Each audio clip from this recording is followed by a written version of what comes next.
What's good people? Welcome to hashtag my Be More. What's the 410? Where we stand in the gap of the news you can use and the positive stories that our spirits need. I'm your host, Dion Joyner Weems. It's like a tribe called Quest. You have to say it all together. And though I wear many hats, they all sit on top of the same mission to amplify, uplift, and empower our change makers and truth tellers on the ground of Baltimore. Whether that's through hashtag my Be More project, my book, That Part What Some Know or Won't Tell You About Motherhood, or as the Chief Energy Officer of Audacity Group, we tell bold stories of impact. And in 2022, we held a listening session and we discovered what you and I already know. People trust people more than they do a system. So we have created a platform where we could create space for the people on the ground doing the work, like DDM, a performing artist, actor, and cultural curator. Let's bring them up, shall we? Hey! Woo! What's going on? DDM, thank you so much. I'm so excited to have you here.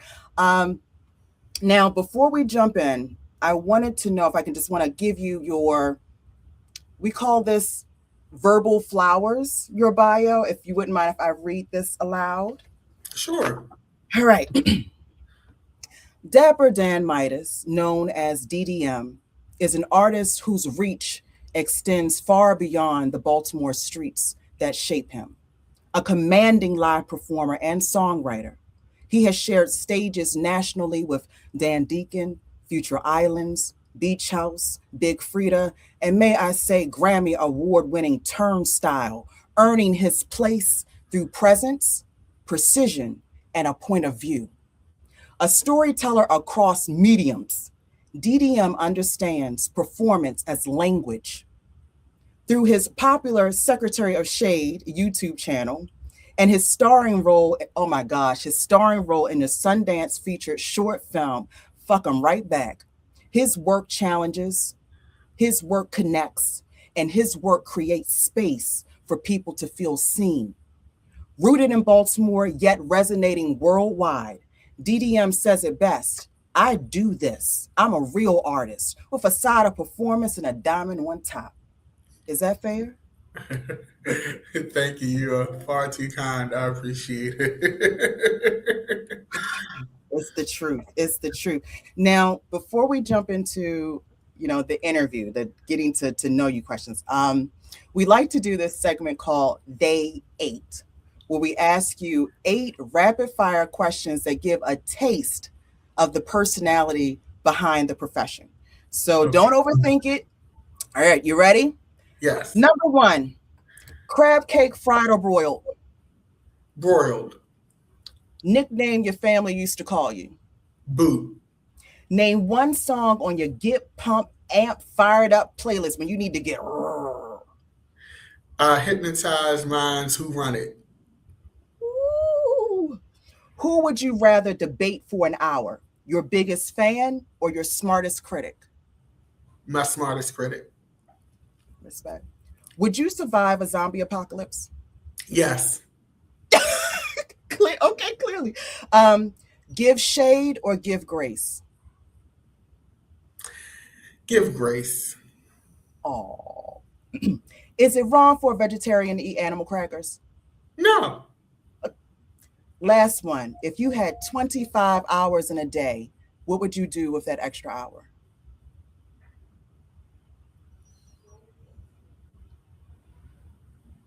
I would have spent more time with my mom. I received that. I received that. Miss my daddy dearly. Let's jump in. First question for you. Before we go anywhere else, what are you grateful for in this moment? I am grateful that I can sustain myself. I have a stable income. Um, I'm independent, and I am surviving. I received that. When you reflect on how you arrived where you are today, What are you most clear about, and what are you still figuring out? I am clear that I want a partner, that I want to be in love, and that I um, am ready for the next personal steps in life. What I am unsure about at this moment is where my creativity will take me next. I'm not really clear about what my next steps are, and that's a first in my creative journey. I'm deviating. One, India Ari's I Am Ready for Love came Mhm. straight over my head when you said that. But I find it interesting for you to say that this is a first to not have that clarity. And I'm in awe of that. So are you saying that, you've always moved with a sense of strong direction? Yeah, usually I have a plan. Usually, especially when it comes to my music, my art, I always have a strategy. I'm always looking, I'm always, doing different things in that regard. And this is the first time in my life um, I can't see the path ahead. I don't know what that looks like. I don't I know creatively I have things to say and what I want to say, but I don't know how to get them out there for the first time or what I should do. Um, I don't know where the landscape leads me right now. So before we, jumped on, we had our own personal conversation, and I'm curious. I lost my father last year unexpectedly at 67, and that, as I share with you, completely changed my DNA. I'm curious, do you believe that the loss of your mother plays any part in this, um, in the fog over what's next? It's interesting because my mother was 67 too when she passed last year. Um, I I don't know if that plays a part in it. Um, I know there's a immense sense of finality and loneliness. And I have a little brother, he's 9 years younger than me, but I truly feel alone. Both of the people who created me are gone, even though I didn't have a real relationship with my biological father, but to not have any, like the people who created me are gone. And both of them. And I've always been a survivor, and my pivot game is very strong. Um, for my mom's funeral, I had to plan everything. I paid for a lot of it. Um, and I didn't cry. I didn't cry. I cried in the car, but I didn't allow people to see that because my tears are for her only. I didn't Whoa. feel like putting on this spectacle. And some people, everybody grieves differently, so I don't want to No, no, no. Receive. be to make anyone feel bad about how they went through their experience. But I know for me, knowing my mother's lived experience, knowing my mother's relationship with family and friends and things like that, um, my focus was getting the job done. And getting the job done was making sure that she had a proper home going and that she was put in a good resting place. Um, Past that, I don't know. I can't say if that's directly influencing things. I can't say that it can't, that it's not. I just know that artistically, I have a great album ready. It's very timely. It's very um, geopolitical. It's very socially aware. But as far as getting it to the masses and things like that, I am truly leaning on God to help me figure that out. Mm-hmm. Mm-hmm. Receive, walk by faith. We're on that same journey. It's interesting here. I know just from you being from Baltimore has shaped you, but you've moved through rooms beyond this city.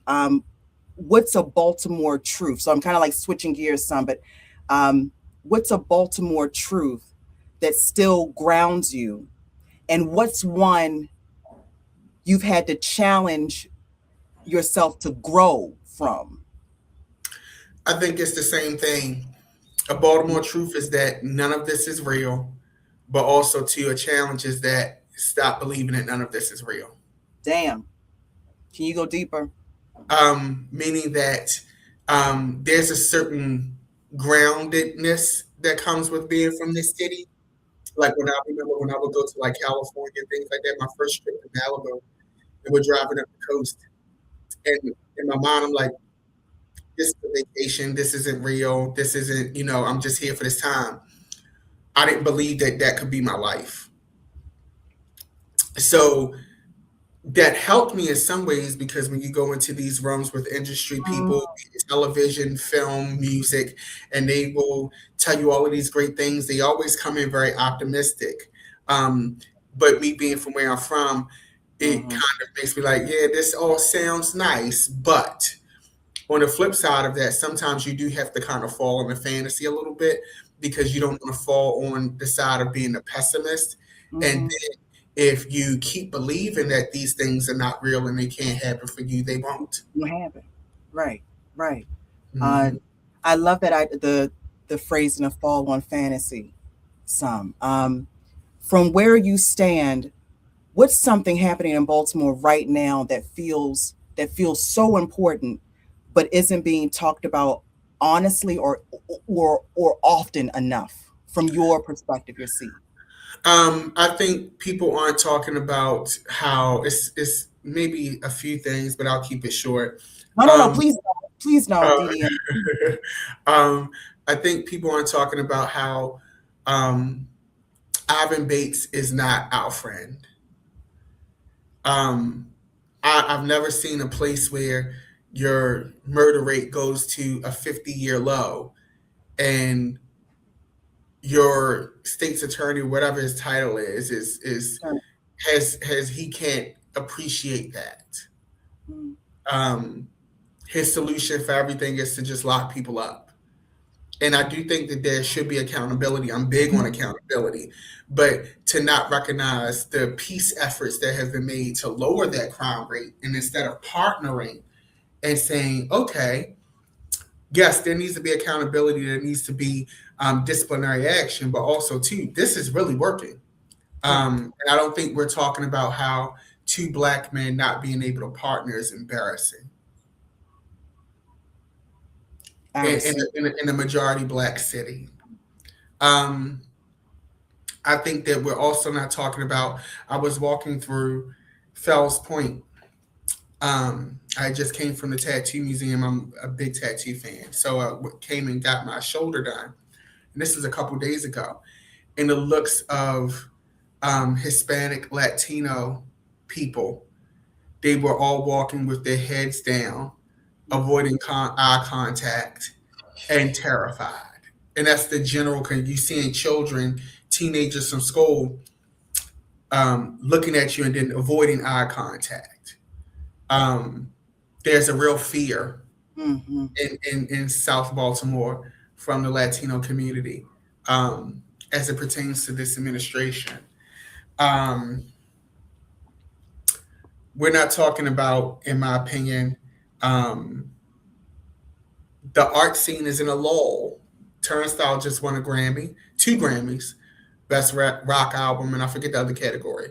But um, the urban art scene, music scene specifically, I'm going to speak to music because I can't speak to every scene, but I know musically, sonically, um, you have the younger kids doing like a lot of the dance parties and stuff like that, but I don't see any artists anymore. It's like everybody has gone home. Um, and I think that is worrying to me. Um, Nobody's talking about the issues, what's going on politically, socially, economically. None of that is in the music, and I don't even want to blame that on Baltimore. That's nationally. Um, but yeah, those things. So I want to ask you, how do you define artist?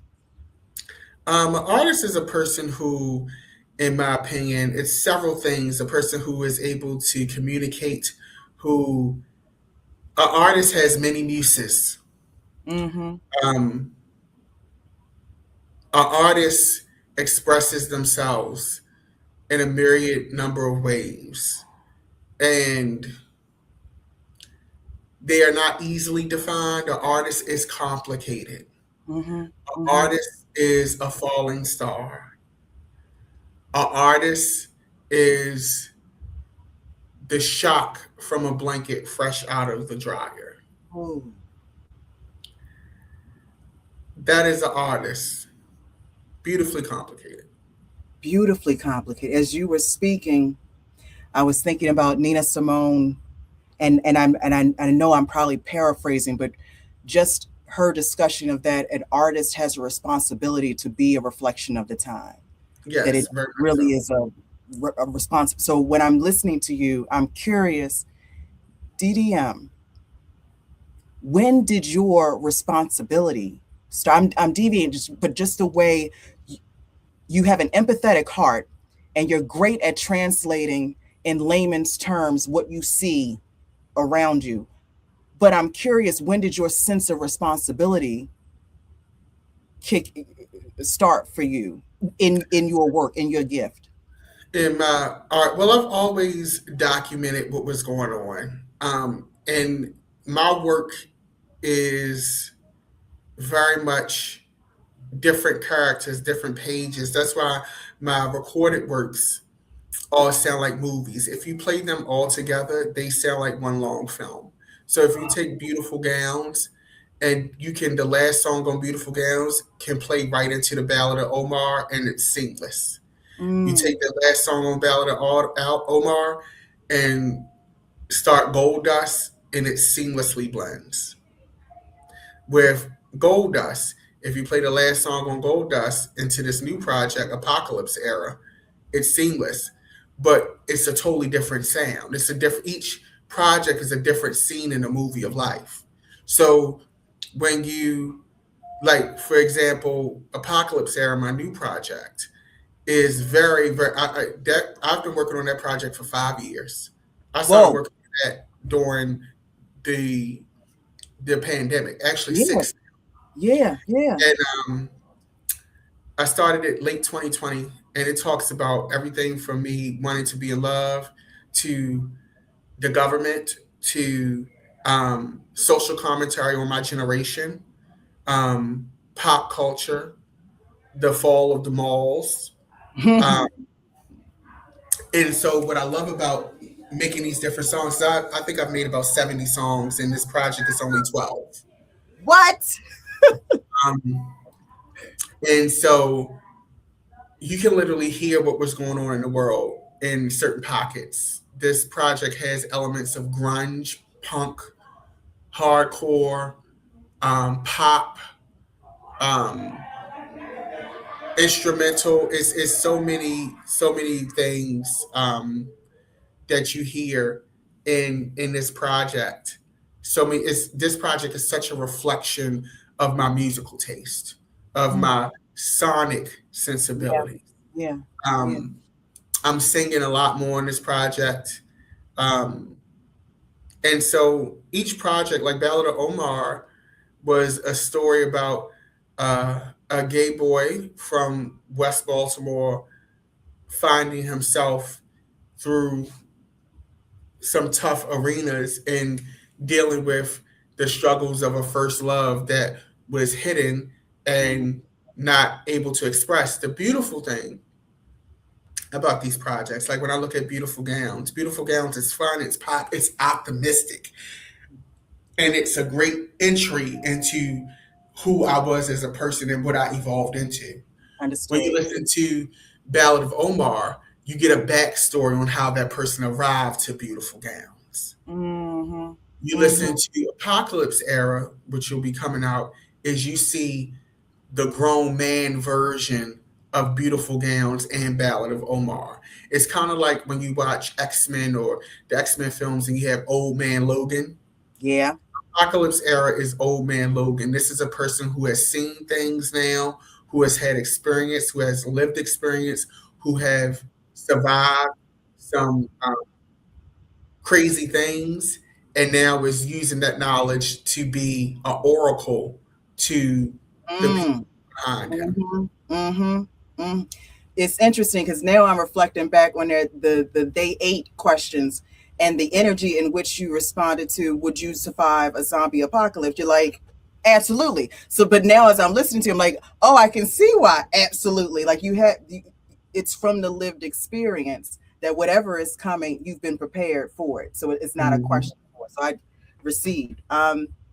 As a citizen, so shifting the hats, as a citizen living through this moment, this time, what worries you most about how politics is being absorbed through culture right now? Because on one hand, we're saying, artists have a responsibility, but then on the other hand, how people are receiving is through their feeds and videos and personalities. I'm curious, is there anything that worries you in that space?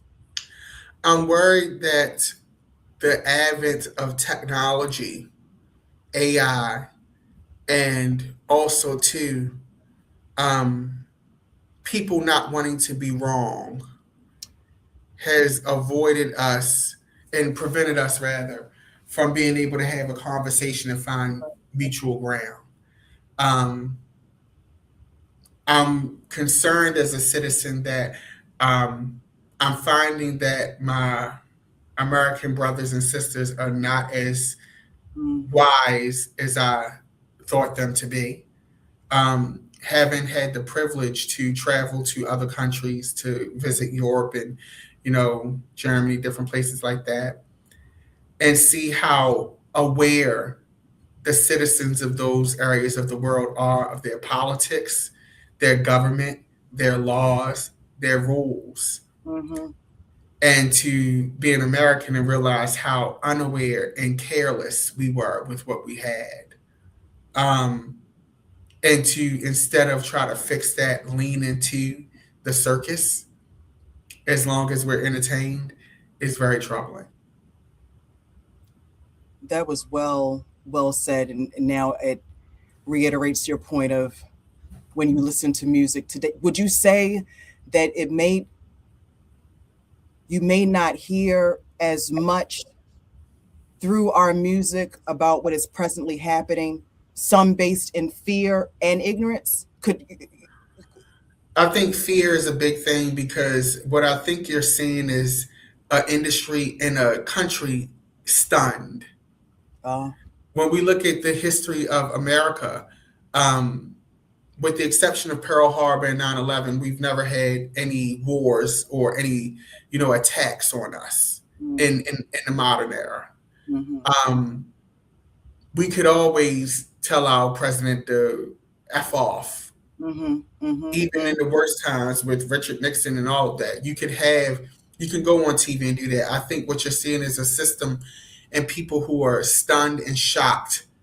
It's kind of like a soldier in war mm-hmm. and their arm gets blown off and they just look at it and they go into shock. That's what this is. Jesus, That's Jesus. what this is. Oh my gosh. This is I'm going to just say when we talk about shock, not sure if you've seen the recent footage of Florida with their temperatures dropping. The iguanas are falling from the trees, and they're paralyzed. Like I guess because of a cold blooded, warm blooded, but they've just gone rigid.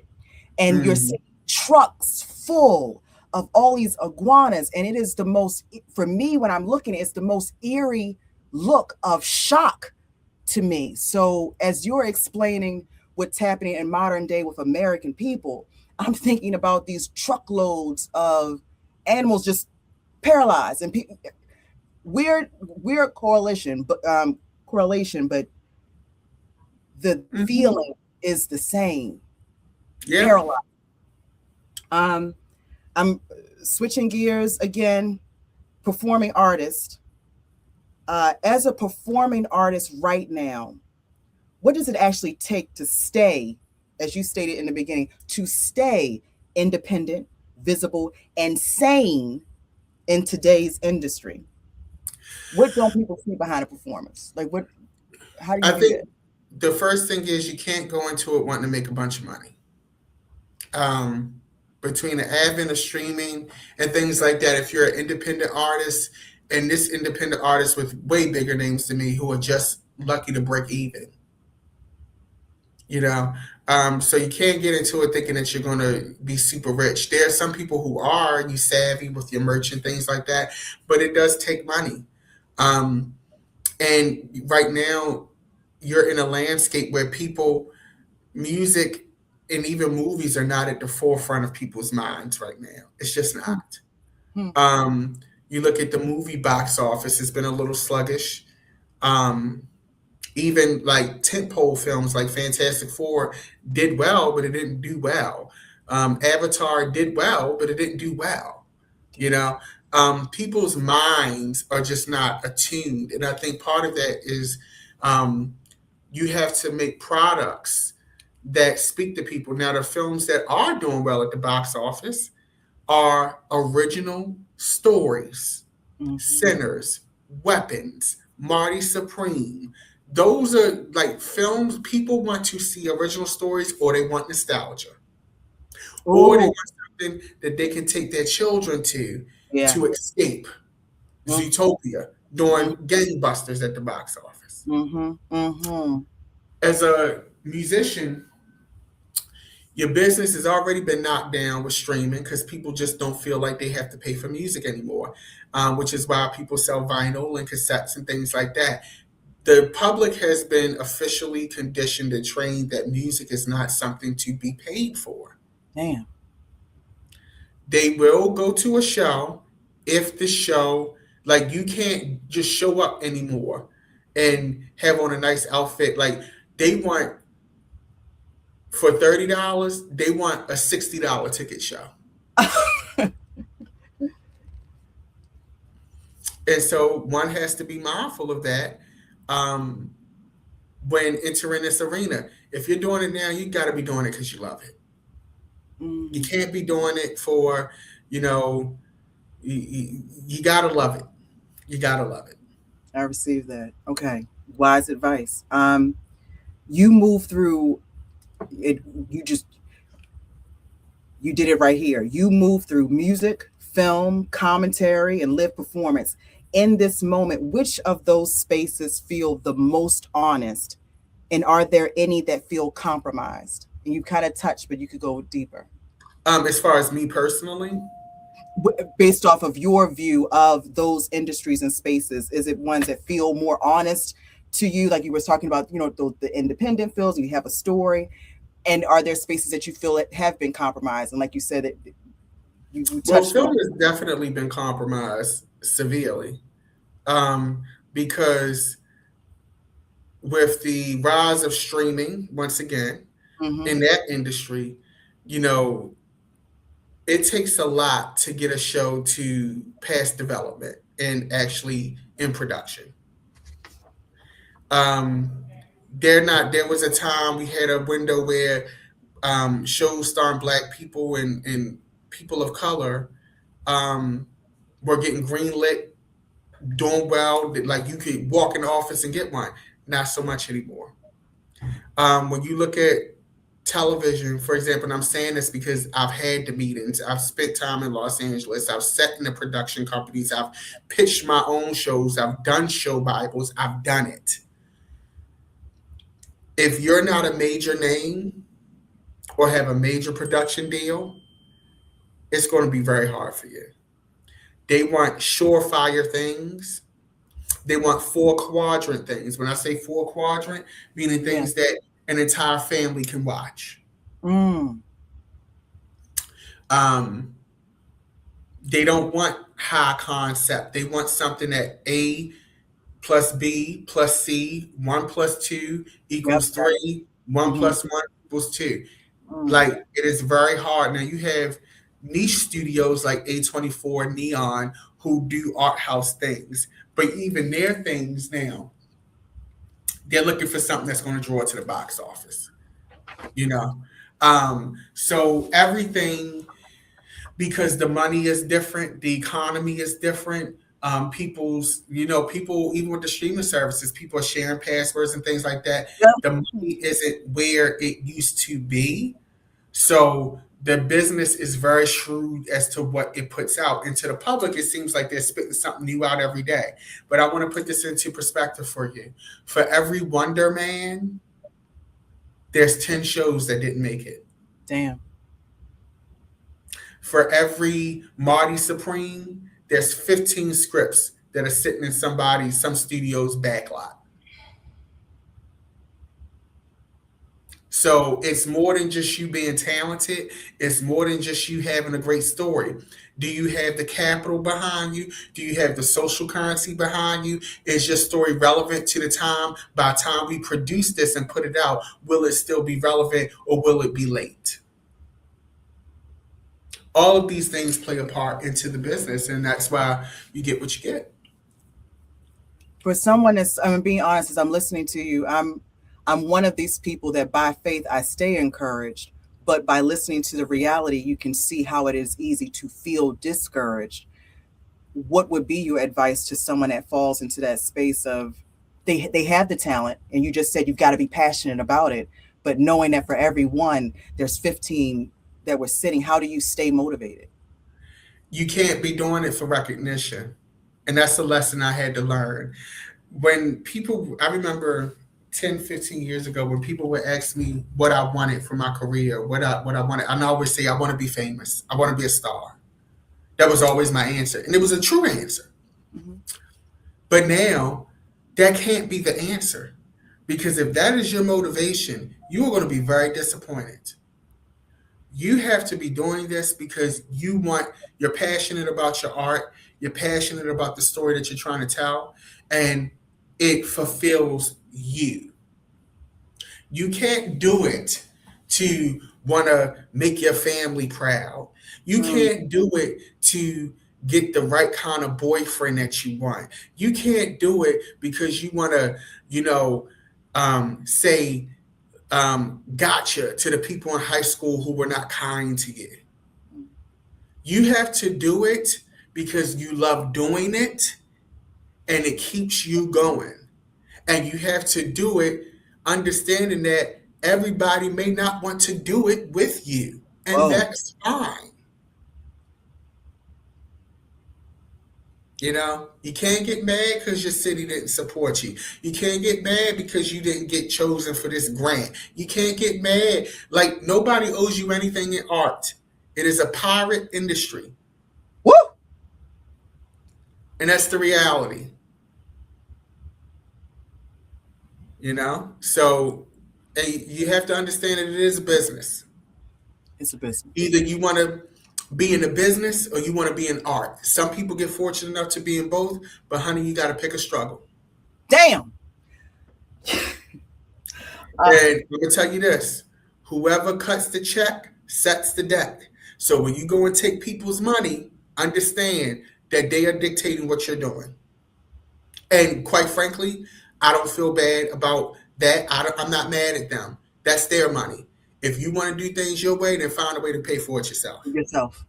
I got you. Receive.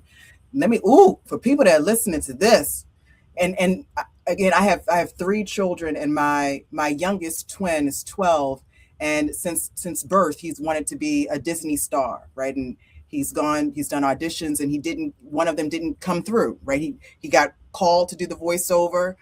They called him back to do another read, and then he wasn't chosen to move. And as a mother, to see your child disappointed, to see tears,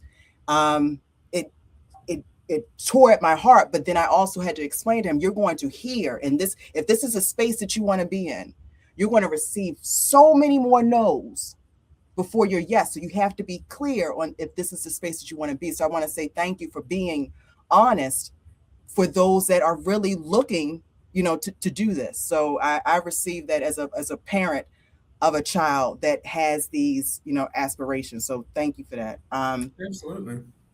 You, as you were speaking, fuck them right back. So I have been, as I said, in losing my father, I had the highs and lows of grief. And I watched, man, it was such, when you were talking about Zootopia, that, parents take their children, sometimes they're looking for an escape. You provided such an escape in the writing of that for the length of the film. Everything that had been pressing on me pause. I laugh. I really did laugh out loud. And I had to remind myself, Dion, when was the last time that you've done this? Right. And I want to say thank you for Oh, it. But to see that you didn't just start, like you wrote. I saw that you did the wardrobe. And then like how many hats would people be surprised that you wear in your world? I wear a lot, and not because I initially wanted to. It was because nobody would help me. That's the reality. Um, I always tell people all the time, I was never first choice. I'm still not first choice for a lot of things in this business. I'm not the prettiest person. I'm not the thinnest person. On paper, there's a lot wrong with me, but I know that I wanted to do it. So if nobody's going to help you, you have to figure it out. I was a photographer's assistant for 3 years, and in that time, I learned how to style myself. I had been reading Vogue and Harper's Bazaar since I was about 14 years old. When I used to work at Rite Aid and Burger King and stuff, I would read the magazines. And then Top Model, even though everybody likes to bag on Tyra now, but that show taught me how I needed to look at pictures. It taught me, being a photographer's assistant taught me how to understand my look and my beauty, what worked for me and what didn't work for me. And and that's a part of imaging as an artist, right? Yep. Um, and then um, as far as music videos are concerned, I'm a cinephile. So I learned how to storyboard. I learned how to, okay, I need to be in this setting. And then also, too, um, you learn how to do that within your budget. So how can I make this look great with the budget that I have? Maybe we need to shoot it in an environment because I'll get more bang for my buck. I don't have set building money. Mm-hmm. Um, Mm-hmm. Wardrobe, you know, I read Vogue since I was 14 years old. I just understood fashion and how it needed to look. And then learning how to style a bigger person changed things for me because how you style, I always say, I always think a poorly dressed thin person is lazy. I do because there are You so got many. too many options. You got too many choices to be Yeah, making it's up. so many great things. Whereas for me, I have to look at costume shops, and I've lost a significant amount of weight. At the height of the pandemic, I was at 415. I got so huge, and now I'm down to like 280, 270 ish. Yeah, so I've lost a lot of weight. Um, but it's way more work because you have to do a dress rehearsal. You have to, certain things that you like on a mannequin is not going to work on a plus size person. So all of those things go into how you do fashion, how you look at things. It's to the point now where I can just look at something and tell if it's going to work for me or not. I can Mm. look at something and say, girl, that's not for you. I can look at something as a hair and say, you need bigger hair, you need smaller hair. It's a math equation to me now. Well, let me tell you, there's this scene, and Dion, don't digress, but this is my time. When you walked, you had to take the drug test, and you had found out that I don't want to give this stuff, but when you walked back to work, and I mean, you got the shawl, the bag, I'm looking at you walking down that street like this is spectacular. It was, it's a joy to watch, and Oh, I want you to style me just to get a moment of your time to touch the hem of yeah, your garment. yeah, Wow. But please, if y'all haven't checked that out, please do. Okay, so question for you, because you have such a sound point of view, I'm curious, how do you stay true to your voice when everyone wants you to say something about everything? Because there's some people that you just start to tune into to be like, oh, well, what do you feel? What do you feel? Like how do yeah. you for I think that's a great question. Nobody's ever asked me that, but I have several rules. Rule number one: I don't argue with the internet. Anybody who follows me knows that it's very rare that I even respond to comments, and it's not on some I'm in my ivory tower thing. It's like I said what I said, and this is where I stand, and you can either agree with it, agree to disagree with it, or move on. But what I'm not going to do is go back and forth in the arguments with you, in the comments with you. I just don't do it. Also, too, the reason why I think people like me and they follow me is I speak when I'm compelled. I don't make content just to complete an algorithm. Mm. There's some days like I had a video that hit 100 and some thousand views on Instagram. Then I had another video that only hit five. But I was compelled to speak about it sometimes. Sometimes I think that is what really has made people over the years and the people who follow me because they know that I'm true and that I'm not bought by a sponsorship or a brand deal or I'm not trying to sell you e-cigarettes while I'm talking about this new tennis shoe that just came out. That's just not who I am. And could I be making more money off of sponsorships and brands and growing my brand by doing that? Absolutely. I just don't care enough to do that. See, the thing is with me, I can't be bought. And I really just don't care. Received. Received. Thank you for that. That we for those that follow you, we felt you before you said it. So thank you. All right, and I'm not going to keep you forever, but again, I said I was so excited to just talk to you. So if you can just give me just a few more. Oh, absolutely. Okay, this is my advice and insight section. So you're intentional about how you invite people into hard conversations. What's one way everyday folks can speak truth in their own lives without burning themselves out or crashing out? I think you have to understand that people are going to people, and we get so obsessed with wanting to change a person's mind. And my biggest thing is it don't cost you anything to mind your business. I am quick to tell a person good luck on your struggle.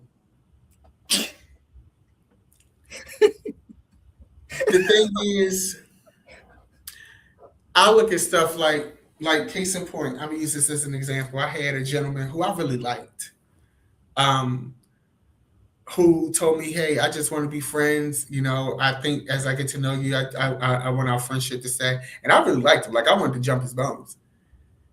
But when he told me that, you know what I did? I said, "That's fine." I didn't get upset, and we're friends. But my mind, the way that I work as a person, I deal with reality very well. And Mm, once I know the reality, yeah.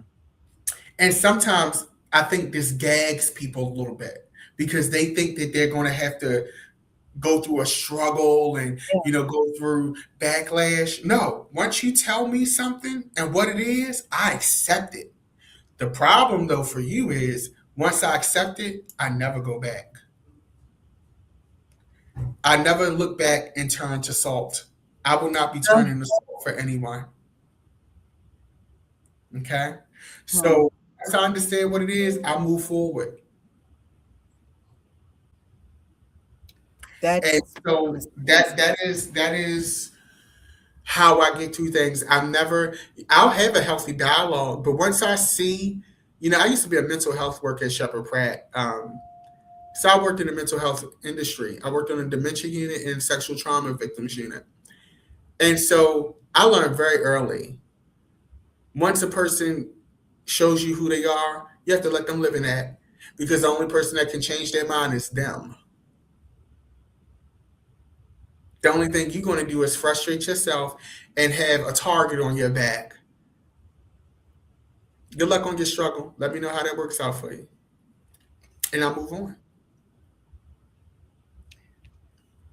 I will not uh, be a man dying in the horror movie trying to save the fallen white girl. I will never be that. so here's the deal. Even as so, oh, Dion, get it together. It's the lived experience for me because as you were talking about, look, I'm very clear on once the reality has been set, how I'm going to move forward. That felt like such a powerful message to people who, like me, I'm a fixer, right? So at a young age, I believed that I had the power within me to make this change. And once I'm faced with something, oh, the thing about Dion, you may hit me with it, but I can find a way around it. But as I have lived and grown, I've also seen the downfall and pain that comes that comes from keep bumping your head against something that told you you ain't coming through this. But to Mhm. understand your lived experience, go please. No, no, no. Oh, Continue. but and understanding that your mental health background, it makes that advice so much more grounding. And Mhm. I'm just curious if you can speak a little bit more. And again, I'm thinking about the younger people watching who, on one hand, it is great to have a determination. It is great to believe that you can be the change, but Mhm. there does need to be some framing so it's not to your detriment. Can you provide framing for that?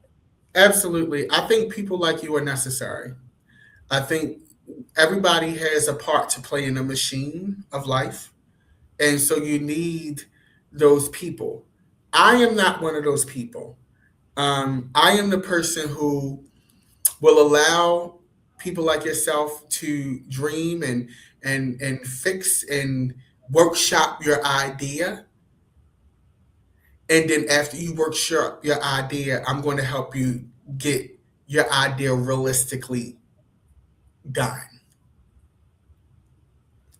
So it's like kind of like when you're making a movie, everybody writes down all of the biggest blockbuster stuff.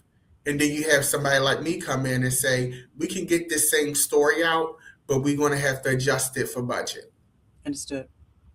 We can Mm-hmm. tell your story, maybe not in the same way you would like it told, but we will get your main idea out here. Understood. Mm, And so I think that when we talk about framing, that's how you have to look at it. And understand that if something goes really well, that's a plus, that's a mm, bonus, that is mm, not the norm. mm, Yeah. mm. No, so one, thank God for teams and tribes, right? Because the way that you just presented that to me, when I'm thinking about my team, I've got some that I look at as my red line, right? So I can write something, but I know that this person is going to be the one to take the red pen and just start cutting, cutting, cutting. And where before that used to hurt me, to break my heart. Now, when you understand the intention is not to hurt you, the intention is for us to grow. You welcome, to your point you had made earlier, some people don't like being wrong. But how else do you evolve or grow if every basically what I'm saying is well said. Well Thank said. you. All right, Dion, come on. So many people are carrying a lot right now. From where you sit, how do you know when staying informed is helping and when it's actually keeping people stuck? Because this can be overwhelming. It can be overwhelming and it's a balancing act. I always use pop culture markers for my breaks. There's no real metric that I have, if I'm being honest, but I let my intuition and my gut tell me, okay, Manuel, take a break. Super Bowl comes on this weekend. We're going to not watch news Saturday and Sunday. Um, I hop in and I hop out. Mm-hmm. And if I feel myself getting a little bit too crazy, I say, oh, wait a minute. Can't watch Abby Phillip tonight. Mm-hmm. Mm-hmm. Scott Jennings is going to get on my nerves. Mm-hmm. Mm-hmm. Um, it's a feeling that you have as people. And I think this is something that we ignore, and which is why we are in the place that we're in now. You have to follow the feeling. You have to follow your internal code of morality. Mm. And as human beings, we are so interconnected with each other biologically, We really are. spiritually, um, and socially. You know when something's not right. You do. You do. And I think in modern times, we have tried to use um, stats and reasoning to go against our internal clock. Mm-hmm. Mm-hmm. But you know Mm. when something's off. You You know do. when you break, your body tells you, this doesn't feel good. And so I've always gone by that. And I've always gone by my internal moral clock. Yeah. Thank God for your clock. We're closing down, but I want to end on the tone of legacy for you, Mm, because like I said, you were sent here for a reason. mm. And I enjoy watching you live. Um, when you think about the different chapters of your life, what's the part that shaped you the most, even if nobody else ever saw it? Um, Probably when the housing market crashed and I was unemployed in, what was that, 08, 09, I was unemployed for 4 years. And I had to sleep on friends' couches. I was, you know, I would steal from 7-Eleven and Target. In retrospect, I don't feel bad about stealing from Target now. But You were um, boycott. It was your former boycott in 08 or 09. Mm-hmm. right. To survive, to get food, nail polish, deodorant, things like that. But it was the best time of my life because I was learning who I was as a person. I learned what I liked, what I didn't like, artistically who I was. I had an incredible amount of freedom of expression um, between '09 and I want to say 2014. Um, I was truly exploring a mosaic Ooh, of possibility at that time, that and sounds I beautiful. didn't have anything. That is beautiful. It's a beautiful struggle. That sounds like a beautiful struggle. And I'm curious because when we're talking about that, the moral clock, the discernment, being able to hear that voice, that gut, I would assume that in that season, your senses heightened. Oh yeah, I was very aware. I still am very aware. I'm one of those people that I can't tell you why this person isn't good right now. There's nothing that they've done, but I know that they're off. And it doesn't make sense, and I know it doesn't make sense, and you don't want to listen to me, and you shouldn't. But I know. But that goes back to me. What did I say? I'm never going to be the black man dying, saving the white girl falling in the horror movie. So you go ahead and figure that out. But I'm going to stay over here. Receive. Two more. As you Mhm. think about your future, is there anything that feels unfinished in your work or your purpose? Something you still feel called forward, being called forward? Um, I would like to maybe be a father. Um, I think I have a lot to offer children, even though I don't have any. Um, I agree. and something tells me that I have a pastoral Mm-hmm. uh, alignment, a discipleship in some way. I don't know what that looks like or how it feels, but I feel like that may be something that could potentially happen or be on the horizon. If I can just stand and affirm your agreement, like I said, as I brought up my children while with you, because as you're speaking, I'm thinking about I would like for my son to hear this from him, or the way that he just phrased that. I noted that would land in a way that's impactful for my son. So I stand in agreement, with you there. And I'm thankful in knowing that as that path becomes clearer for you, because of who you are, it still comes out in everything that you touch. So Mm. I'm thankful that we're not cut off from your gift. Um, uh, what responsibility, if any, do you feel to the people who see themselves in you, especially young, Black, and queer folks coming up behind you? I hope that I feel like I'm responsible for helping them understand discernment, helping them understand that just because a person um, entertains you doesn't mean that they champion you. Mm. Um, Understanding that you can find common ground and nobody's coming to save you. You know, you have to save yourself. And also, too, you can be sensible. You can reason with people. Um, you don't have to be in group think. And that means group think with the straight world, group think with the queer world. You can have your own mind. I think that is the biggest thing. And it's been to my detriment sometimes, but have your own mind.